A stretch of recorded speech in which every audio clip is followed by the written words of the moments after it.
구독자 여러분, 오늘도 삶의 지혜와 이야기를 나누는 지혜 품앗이를 찾아주셔서 감사합니다. 시니어 어르신들, 혹시 국가에서 시니어님들께 드리는 혜택을 모두 알고 계신가요?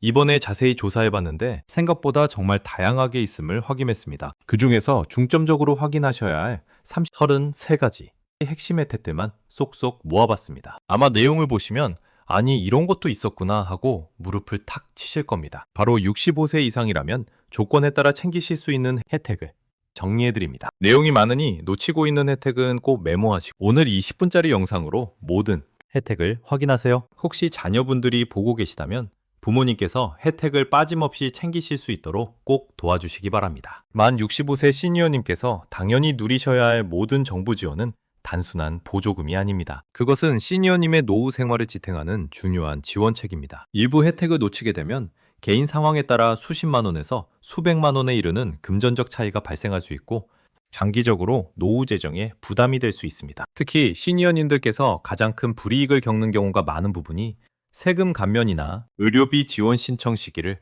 놓치는 경우입니다. 작은 절차 하나를 몰라 받을 수 있었던 수십만 원에서 많게는 상당한 금액의 손해로 이어지는 경우도 있습니다. 통계청의 2024년 고령자 통계 자료 기준으로 만 65세 이상 시니어 가구의 월 평균 소비 지출액 중 의료비가 차지하는 비중이 평균 19.8%에 달하며 조사 기준에 따라 차이는 있으나 다른 연령층 대비 높은 비중을 보입니다. 이처럼 의료비 부담이 노후 생활에 가장 큰 위협으로 다가오고 있는 상황에서 최근 공개된 정부 자료와 다수 보도에 따르면 노인복지 예산은 전반적으로 확대되는 흐름에 있습니다. 이 중요한 흐름을 정확히 알고 준비하셔야만 혜택을 온전히 누리실 수 있습니다. 그래서 이 영상이 시니어님께 중요한 의미를 갖습니다. 자, 그럼 가장 먼저 시니어님들의 든든한 기초 소득을 보장하는 5가지 핵심 혜택부터 자세히 살펴보겠습니다. 시니어님, 이 정보를 듣고 바로 이 질문이 떠오르실 겁니다. 노후 생활의 기둥인 기초연금, 정확한 금액과 소득 기준은 어떻게 바뀌었나요? 제가 바로 상세히 안내해 드릴게요. 첫 번째, 기초연금 지급액 인상입니다. 과거 30만 원대 초반이었던 기초연금이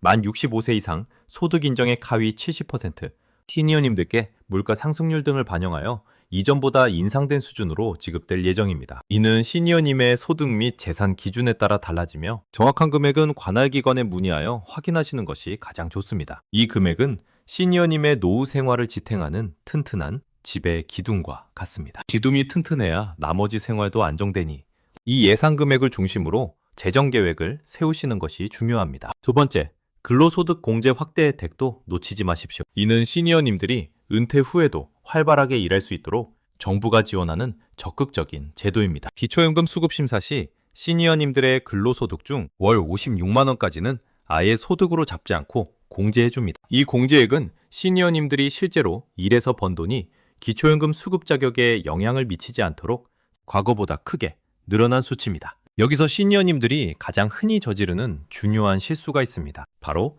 부부 중 한 분만 신청하거나 재산 신고를 누락하는 경우입니다. 기초연금은 부부 중 한 분만 받더라도 부부 합산 소득으로 계산되며 부부 가구는 연금액이 자동으로 20% 감액됩니다. 이 사실을 모르고 금융재산을 숨기거나 소득 계산을 잘못하시면 나중에 수급 자격에 박탈되거나 과도한 환수금을 내야 하는 불이익이 발생합니다. 기초연금의 신청 서류는 마치 농사 짓는 땅의 토지 대장과 같아서 단 하나의 숨김도 없이 정직하고 정확하게 기재하셔야 합니다. 세 번째는 주거급여 수령액 인상입니다. 시니어님들의 월세나 주택 수선을 지원하는 주거급여 지급 기준이 중위소득 48%로 상향되고 실제로 지급되는 금액도 지역별로 평균 5% 이상 늘어납니다. 네 번째는 기초생활수급자 대상의 TV 수신료 면제입니다. 과거에는 수급자여도 면제를 받지 못했던 경우가 많았지만 이제는 해당 세대에 대해 수신료가 완전히 면제됩니다. 다섯 번째, 통신비 감면 혜택입니다. 기초연금을 받으시는 시니어님은 통신사에서 제공하는 월 최대 1만 1천 원의 감면 혜택을 반드시 챙기셔야 합니다. 시니어님, 다음으로는 활동의 반경을 넓혀주는 교통 및 문화 11가지 혜택을 자세히 살펴보겠습니다. 시니어님들께서 손주를 보러 KTX를 타고 싶은데 주말에는 할인이 안 되어서 아쉽다는 말씀을 많이 하십니다. 여섯 번째, KTX 새마을호 할인입니다. 만 65세 이상 시니어님은 KTX나 새마을호든 열차 요금의 30%를 할인받을 수 있습니다. 하지만 주의하셔야 할 점이 바로 토요일, 일요일, 공휴일은 이 할인 적용이 제외된다는 점입니다. 이 사실을 모르고 주말 기차표를 예매하셨다가 정가를 모두 지불하는 실수가 매우 잦습니다. 이 교통 혜택은 시니어님들의 삶에 활력의 물꼬를 터주는 것과 같습니다. 물꼬를 잘 트려면 할인이 되는 평일 시간을 꼭 기억하셔야 합니다. 7번째, 지하철 도시철도 무료 이용은 전국 도시철도와 광역철도 전 구간에서 가능합니다. 경로우대 교통카드를 발급받으시면 되는데 아직 발급받지 않으셨다면 마치 잃어버린 신분증을 찾는 것과 같으니 지금 바로 주민센터에 방문하셔서 신청하십시오. 8번째, GTX 할인은 수도권 광역급행철도 요금도 30% 할인이 적용됩니다. 이는 과거에 없던 새로운 혜택이니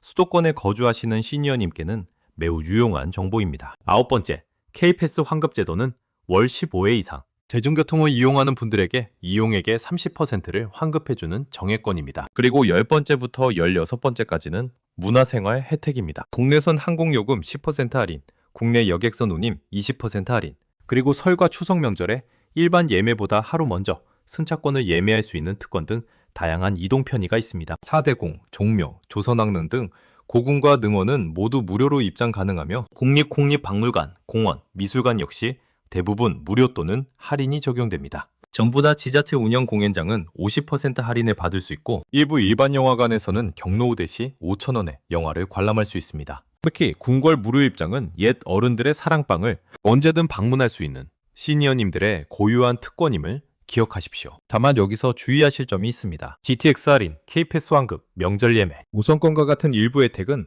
중앙정부의 법정복지 혜택이 아닌 지자체나 운영기관의 별도 정책으로 시행될 수 있습니다. 따라서 지역과 상황에 따라 적용 여부 및 조건이 달라질 수 있으므로 이용 전에 반드시 해당 기관에 확인하십시오. 시니어님, 다음은 가장 중요한 의료 및 복지 8가지 혜택을 깊이 있게 알아보겠습니다. 시니어님, 어금니 임플란트 비용이 너무 비싸서 미루고 있는데 이제는 부담이 정말 줄어드는 것이 맞나요?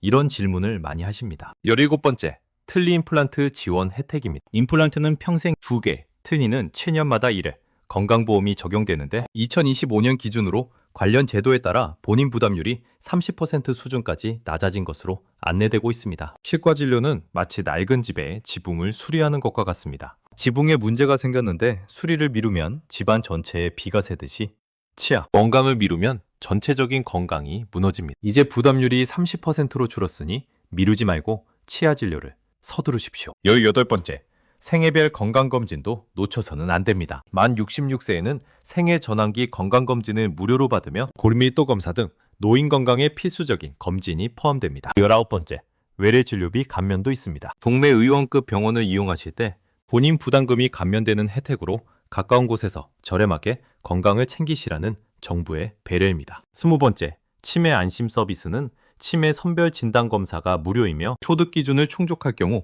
최대 15만 원의 진단 및 감별 검사비를 지원받습니다. 치매일까봐 두려워 검사를 미루는 실수를 하지 마십시오. 조기 진단은 농사의 씨앗을 일찍 심는 것과 같습니다. 씨앗을 일찍 심어야 풍성한 수확을 기대할 수 있듯이 치매도 초기에 발견해야 치료 효과가 극대화됩니다. 21번째, 독감 및 폐렴구균 예방접종 지원입니다. 국가에서 정한 시기에 맞춰 독감과 폐렴구균 예방접종을 무료로 받을 수 있습니다. 22번째, 최대 131만 원의 보청기 구입 비용 지원입니다. 이 혜택은 청각장애 등록자에게만 해당되니 조건을 꼭 확인하십시오. 23번째, 취약 노년층을 위한 노인 돌봄 서비스입니다. 생활관리, 가사 지원 등 다양한 서비스를 제공받을 수 있습니다. 24번째, 시설 입소비 등을 지원하는 노인 장기 요양보험도 본인 부담금 15%에서 20%만 부담하시면 됩니다. 노인 장기 요양보험은 가족 간의 무거운 짐을 나누는 품앗이 제도이니 필요하다면 주저하지 마시고 신청하십시오. 이제 시니어님들의 자산을 지키는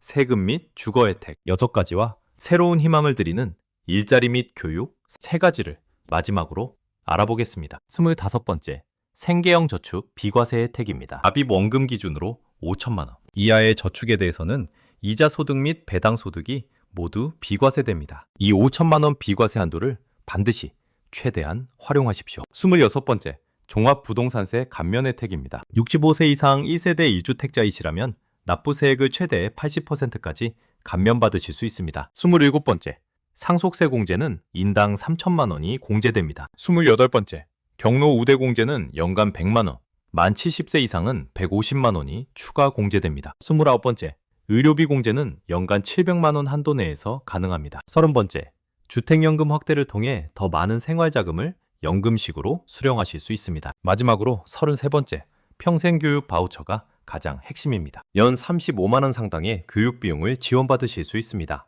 또한 노인 일자리에 참여하면 활동 유형에 따라 월 27만 원에서 85만 원 수준의 활동비 지급됩니다. 오늘 내용을 간단히 정리해드리겠습니다. 시니어 혜택은 기초연금 인상과 세금 감면폭 확대, 그리고 새롭게 추가된 평생교육 바우처가 핵심입니다. 오늘 영상 내용은 2025년 보건복지부 예산안과 정부 합동 보도자료를 꼼꼼히 분석하여 확인했습니다. 다만 실제 적용 여부와 금액은 개인의 소득재산, 거주, 지역 지자체 운영 기준에 따라 달라질 수 있으므로 반드시 관할 기관에 확인하시기 바랍니다. 이 정보 모르고 있으면 지인들이 손해를 볼 수 있습니다. 화면 아래 공유 버튼을 사용해 카카오톡으로 지인 3분 이상에게 전달해 주세요. 단 한 분이라도 혜택을 더 보시는 것이 저희의 가장 큰 보람입니다. 댓글에 공유합니다라고 남겨주시면 시청하신 다른 분들께서도 공유하시는데 큰 도움이 되며 나중에 이 영상을 다시 찾기도 쉬워집니다. 무료 구독과 알림 설정으로 최신 정보를 놓치지 마시고 좋아요로 응원 부탁드립니다. 시니어님의 풍요로운 노후를 응원합니다. 감사합니다.